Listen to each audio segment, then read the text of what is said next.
On Sunday, August 26, 2018, a 24-year-old man from Baltimore walked into the GLHF game bar in Jacksonville, Florida, with a gun and started shooting. He killed two people, Taylor Robertson and Elijah Clayton, and injured 10 others before shooting and killing himself.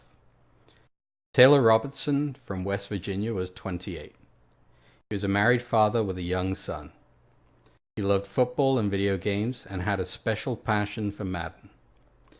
Taylor saved earnings from his gaming wins so he could afford to go to college and continue his education. Elijah Clayton from California was 22. According to Electronic Arts, he was known for his elite stick work and ability to juke, spin, and hurdle his way around his opponents. Elijah, also a skilled football player on the field, had been playing Madden since he was 5 and competitively for about 2 years. The attack was not random. The killer had participated in the same Madden Classic esports event hosted at the same bar earlier that day. The event, held at the GLHF game bar and streamed live on Twitch, was a qualifier for the Madden Classic competition. Electronic Arts have now cancelled the 3 remaining Madden Classic qualifier events scheduled for next month in Virginia, California, and Texas, while they review the safety protocols for both competitors and spectators. Andrew Wilson, CEO of Electronic Arts, penned what I feel is a genuine and heartfelt response to the community. I'll include a full link to the message in the description below, but I'm not going to read the whole thing right now. So I'm Quigabyte, and on a personal note, my sympathies go out to the families and friends of Taylor, Elijah, and the killer, who are now dealing with incredible loss and pain, and also to everyone injured both physically and mentally by the event. The gaming community is still in shock and is deeply affected by what has taken place in Jacksonville. I'm joined today by Giga, Starfish, Anchor, and Wolf. So at this point, I'd like to open this up to any thoughts, comments you guys have about this tragedy.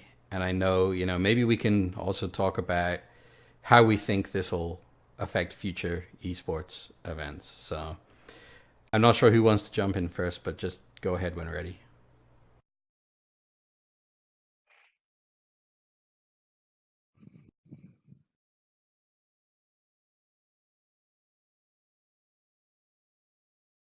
We're all waiting for someone to start. I know. It's one of those topics it's hard to start talking about It is. because it's not pleasant. So I'll just start by saying that. Yeah.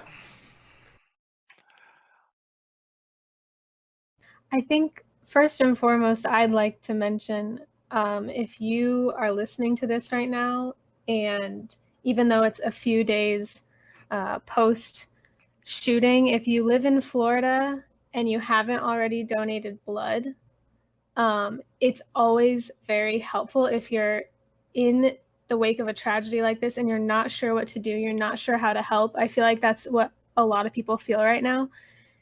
If you're local, you can always donate blood. That's one of the huge proponents of something like this, something that they really need. So if you're not sure how to help, that is something that you can do. Do we know if they've set up any fundraisers for these families that have lost their members? Yes, there are a couple I saw on Twitter. I'm not 100% sure if they're official, I guess. I'm not sure how to phrase that. I know sometimes people, there aren't so great people that try to capitalize off of things like this sometimes. Yeah. But if we do find an official GoFundMe link, we will post it in the video description. They also said, EA CEO also said that it'd be helping, like, not with a GoFundMe page, but like it'll personally, help the families of the people that were killed that day. Another thing that I saw that a lot of gamers specifically who play the Madden games are advocating for is to put the two victims' names in a future Madden title as like coaches, and then have some proceeds from the sales of that Madden title go towards the families, which I think is a really great idea. And I hope that someone grabs that and runs with it. Because like Quigabyte mentioned, you know, these two people have been playing this game and had such a devotion to this game, both on a competitive and, you know, well, I was going to say casual, but they probably wouldn't appreciate me saying that, but you know what I mean? Like, they've been playing this game for so many years and they are so invested in it and it was such a big part of their lives. I really feel like that would be a great way to honor them. So I hope that happens. Yeah, I think it'd be nice to see them maybe mentioned in the credits as well, like in memory of for the next man title. Yeah, for sure. I think something that could also be mentioned is we talked earlier about how this person who decided to take the lives of people, maybe he wasn't intending on those two people specifically, but when he walked in there, he was intending to take people's lives. He may have also been suffering himself. So I would also just like to add, if you are ever suffering, you need someone to talk to, you're having personal issues in your life, whether it's centered around mental health, gaming, family, community, anything like that, just know that there are resources out there to help you. So if you're feeling like you need someone to talk to, there is always someone to talk to. I feel like situations like this also relate to mental health sometimes, and people need to know that there are resources out there. So I didn't see anything on this, but the people that were shot, did he play against those people? Was he targeting individuals that he played against specifically, or was it more of a random occurrence? Yeah, I couldn't. I did look to see if I could see that, but I couldn't find anything specific to whether or not he had played against those specific people. But given that, you know, basically 12 people had been shot, I feel like, you know, I guess I just don't know, to be honest with you. Yeah. Yeah.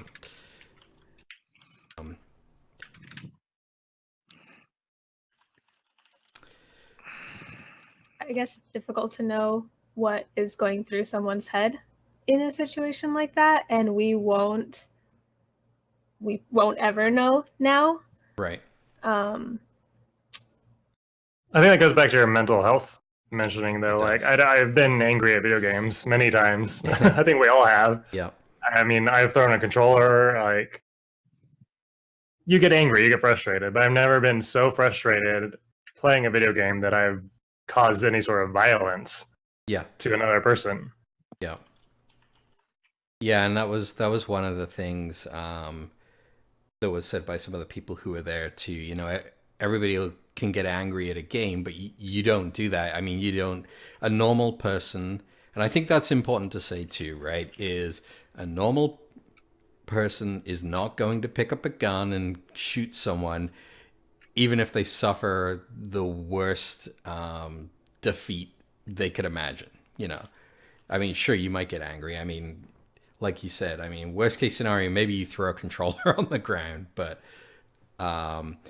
so I think it's clear to me that this is not a normal response, emotional response to a loss in a video game. This is something else. You know, the weapons used were purchased legally. There was a whole, you know, he did go through all the required processes.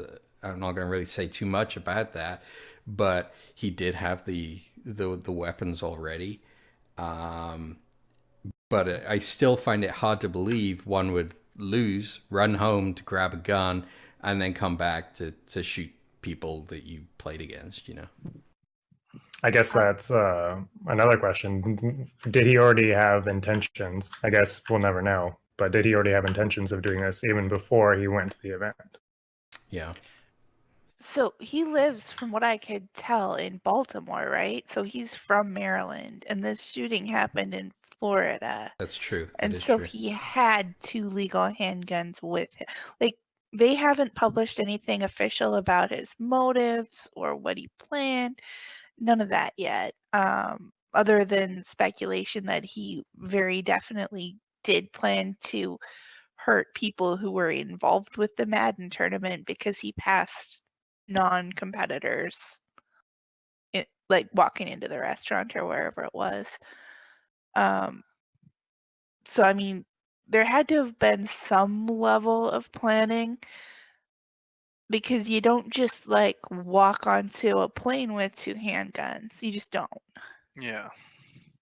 Well, and I think this may actually segue perfectly into the whole event security thing that we mentioned earlier, is if there had been a little bit more rigorous search of the folks walking in, or even like a metal detector or just anything, this could have been stopped at the door at the beginning of the event. So what I'm wondering is if this might change perhaps a couple of the regulations of like large public events like this. Right. Yeah, and I don't know the specifics on what kind of security they had at the event, but I'm just thinking, even if you think about, I'm thinking about PAX specifically here, and Starfish, keep me honest on this, but I don't remember, other than a brief bag search, I don't remember anything as far as, they don't have any metal detectors, right? I know they did at TwitchCon, but... They did at TwitchCon. Yeah. I don't think they do at PAX, or didn't anyway. Well, PAX not at South. Yeah. Probably we shouldn't speak for the others because we haven't been. They are bigger events. Yeah, and I'm certainly not trying to single out PAX at all. In fact, really, if I'm honest, my opinions on this are, you could go to insane degrees on security, and you're only gonna improve things by a minuscule amount. So there's always a balance between security and, and freedom, and that's another topic entirely. Yeah, not to sound like a villain here, but as Anchor knows, we went through, was it TwitchCon or BlizzCon? We made it through with a pocket knife on accident. Oops. Oh gosh, well, don't out us. Listen, Wolf You're on a list now. Yeah, I know.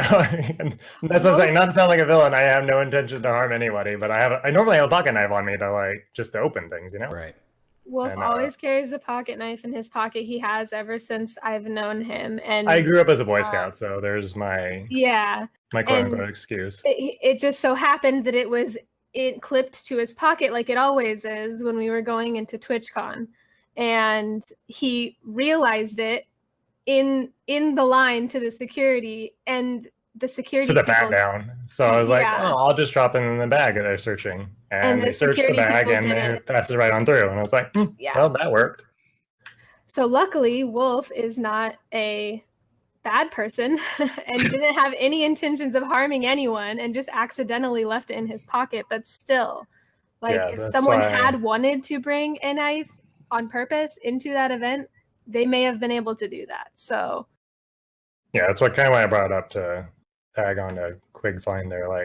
You can have security, but that doesn't really mean anything's gonna happen.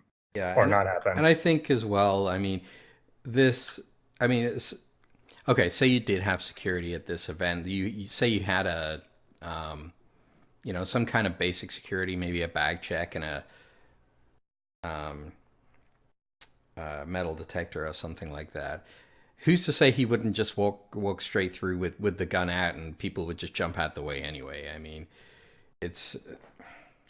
Yeah, I think that's what a lot of people are talking about in the news as well. If someone has malicious intent, they're going to find a way. Yeah, they're going to complete their mission. If that is their goal and that's the mindset they're in, they're going to go through with it either way. So it really, it's like you were mentioning, Quig, it's a much larger topic and probably not a topic for this exact moment. But if someone has malicious intent, they're going to do it, metal detector or no metal detector. But yeah. So yeah, as far as this could affect future esports events, maybe we'll see some more security. It definitely sounds like from Electronic Arts' message, canceling the 3 remaining events so that they can evaluate safety protocols for competitors and spectators. That certainly sounds like they're going to do something to enhance their security. So maybe we will see something. I don't know. As far as the community reaction, what have you guys been seeing? I personally follow a lot of EA's Twitter accounts, mostly for Sims 4 reasons, but I personally follow a lot of them. And so in the wake of this, I have been seeing a lot of outreach from EA directly to their community. And I think that's amazing. I feel like it is being handled, I guess, as best as something like this can be handled.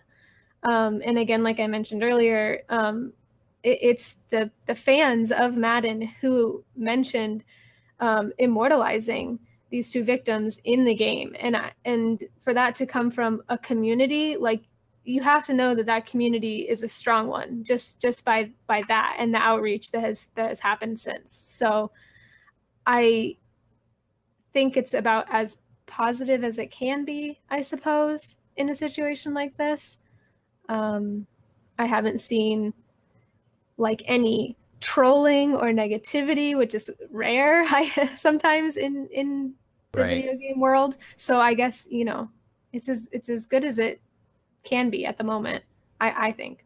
I think the only negative comments I've seen were really about the lack of security. And to be fair, it's a bit weird. Like, I've been to a few cons, and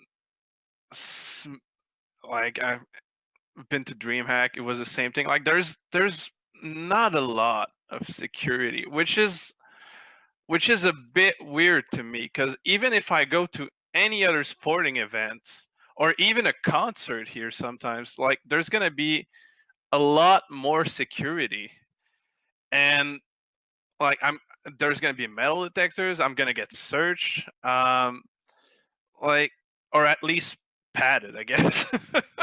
But like, I I don't know why in these specific events, which is basically a sporting event. It's like the same as you would go see a basketball game or whatever. That there isn't more of it. Yeah, and I think esports are kind of breaking new ground. I mean, they haven't been around as long as, let's say, football, Concerts. the NFL, concerts. Yeah, like it hasn't been around as long. And so I think that a precedent is still being laid for how these things are organized and planned and how security is and things like that. So, yeah, I definitely think a precedent is still being set, and this is probably going to affect it, hopefully for the better safety of the competitors, for the safety of guests, attendees, viewers, whatever. And we'll just have to see how it plays out.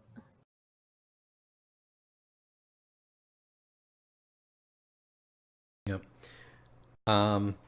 So is there anything else we want to talk about on this topic? I didn't plan for this to go particularly long and didn't have a huge agenda of things to cover.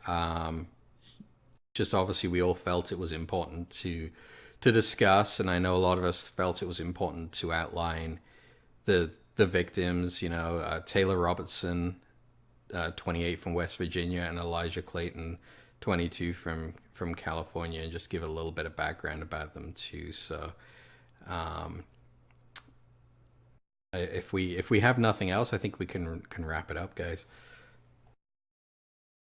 Yeah, I would just say keep your eyes out for ways that you can help the victims, and stay safe out there. Yeah, and we'll post a couple links in the video description here, and then always if we've got anything, we'll post it on our Twitter too, on the PodChamp podcast Twitter account. So if you follow that, we'll post things there too. So yeah, so we are the PodChamp podcast. Thank you all for listening. Take care of each other and this amazing community. If you have any additional thoughts or comments we didn't consider or talk about, please leave them in the comments section below. Thank you.